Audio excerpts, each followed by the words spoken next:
Red Army, Red Army, and it's Arsenal.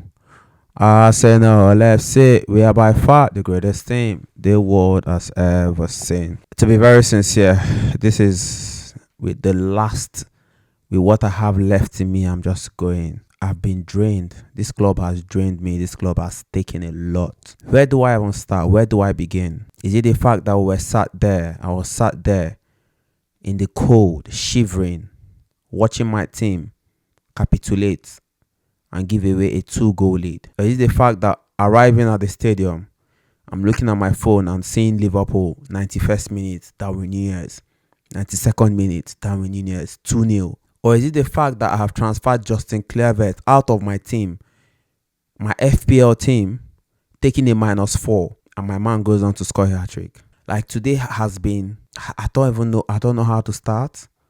But let's dive into the game. It's ended 2-2 at the Emirates. Arsenal 2, Aston Villa 2. Aston Villa are beginning to be a boogie team for us. I was saying to my mates, I went for the first time with a friend of mine to the stadium. He wanted to feel what Arsenal was or is.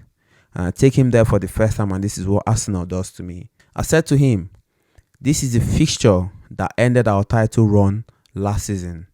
Mikel will not take any chances. I know this man. To be very honest, he did not take chances, and I'll tell you what I mean, why I think so. We know Mikel on a good day will want to play Jakub Kiwior. Mikel on a good day will want to do the whole Jorginho, Merino, Odegaard thing in midfield. Or with the resources we've got, playing Timber and Gabriel at the back was the best thing he did today. Because if he had brought in Jakub Kiwior, different story. My only annoyance today, or what I think maybe still in the light of him not taking chances, Mikel Merino should have left that pitch 55 minutes max, 60 minutes max. For the first half, I was looking, where is Mikel Merino? Well, I was looking for him. Like, literally, he was nowhere to be found.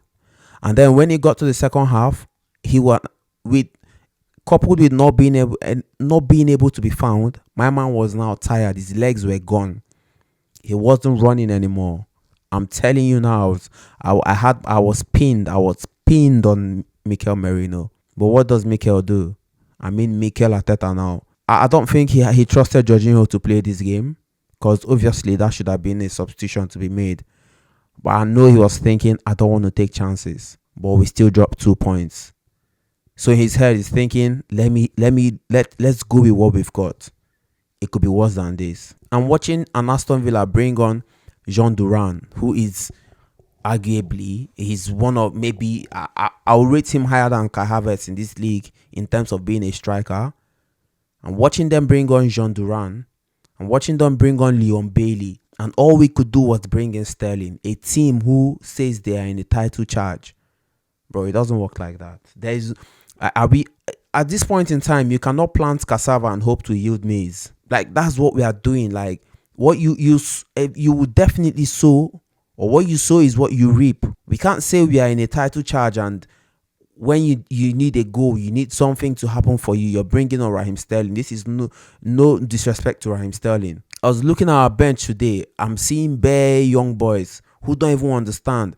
I was watching them doing the warm-up when Aston Villa scored the goal. And these boys were not even, like, all of us in the stadium, we were all sad and the mood changed. But these boys, they were chill. I didn't see no reaction from them. Like, what's going on? Don't you guys understand what's going on? I'm talking Kachuri, I'm talking Butler, Yedeji, Kabia, these guys. Yeah? They can't play. They don't understand what's going on. Anyway, some positives from the game. It wasn't all. I'm looking at this guy, Miles Lewis Kelly, man. I'm looking at this guy. And this is where sometimes I have to blame Mikel. Like, is it that he doesn't know his academy boys and knew that this guy was ready to play? First of all, he's a midfielder. The way he's playing the left back position, he is.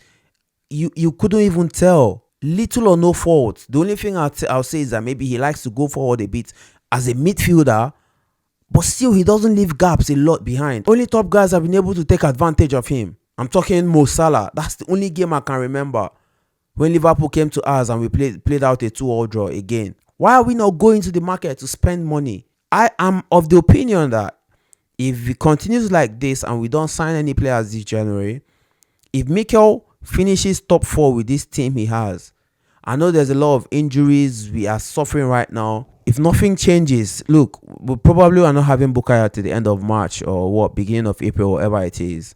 Odegaard is not in the best of forms. In a situation like this, you want somebody who can offer different. Every team can come out and say, "Oh yeah, we all have injury worries." Diogo Jota has hardly kicked the ball for Liverpool, but when he comes on, he does his thing because it's quality. Yeah, how is Kai Havertz playing 90 minutes all the time? There's no one to look. Unai Emery was going to take off Oli Watkins for John Duran before Oli Watkins scored, and he said, "No, chill.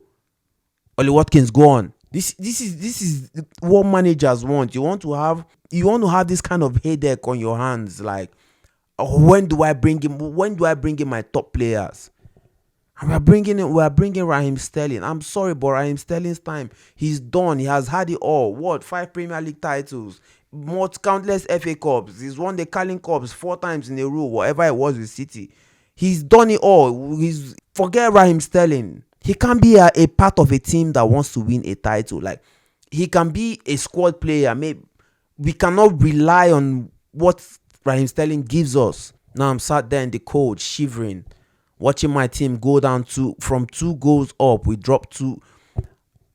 Should we talk about the goal that was cancelled? I was fuming.